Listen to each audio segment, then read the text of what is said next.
Hi friends, நீங்கள் பார்த்துட்டு இருக்கிறது உங்கள் பிரதிபா சாரி. இன்றைக்கி நம்ம ஒரு சிம்பிளான ப்ளவுஸ் டிசைன் பார்க்க போனோம். அதுக்கு நம்ம first 4 line zari thread outline கொடுத்துருக்கோம். சுகர் பீடு ஒரு லைன் கொடுத்துருக்கோம். 3mm பீடு பேர்ல் பீடும் கோல்டன் கலர் பீடும் மாற்றி கொடுத்துருக்கோம். நடுவில் ரன்னிங் செயின் பார்த்தீங்கன்னா மல்டி கலர் ஒரு லைன் கொடுத்துருக்கோம். அகெயின் 3mm பீடும் பேர்ல் பீடும் கோல்டன் கலர் பீடு மாற்றி ஒரு லைன் கொடுத்துருக்கோம். சுகர் பீடு ஒரு லைன் கொடுத்துருக்கோம். அவுட்லைன் பார்த்தீங்கன்னா ஜிக்ஸாக்கா டியூப் பீடு கொடுத்துருக்கோம். டியூப் பீடுக்கு சென்டரில் பார்த்தீங்கன்னா 3mm bead golden colour bead கொடுத்துருக்கோம்.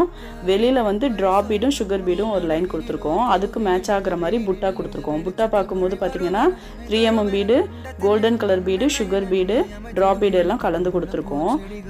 ஸ்லீவ் பார்க்கும்போது ஸ்லீவோட பெல்ட் இருக்கு இல்லையா, நம்மளோட ஹேண்டோட ரவுண்ட் இருக்கு இல்லைங்களா, அந்த ரவுண்டில் 1 இன்ச்சுக்கு ஒரு பட்டை வைக்க சொன்னாங்க. அந்த பெல்ட்டில் பார்த்தீங்கன்னா ஆரி ஒர்க் பண்ணி தர சொன்னாங்க.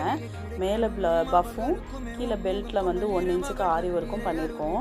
அவுட்லுக் பாருங்களேன் எவ்வளோ சூப்பராக இருக்குன்னு சொல்லிட்டு. அவங்க மொத்தம் கஸ்டமர் கேட்டது என்னன்னா simple blouse design plus puff sleeve கேட்டாங்க. சிம்பிளான டிசைன்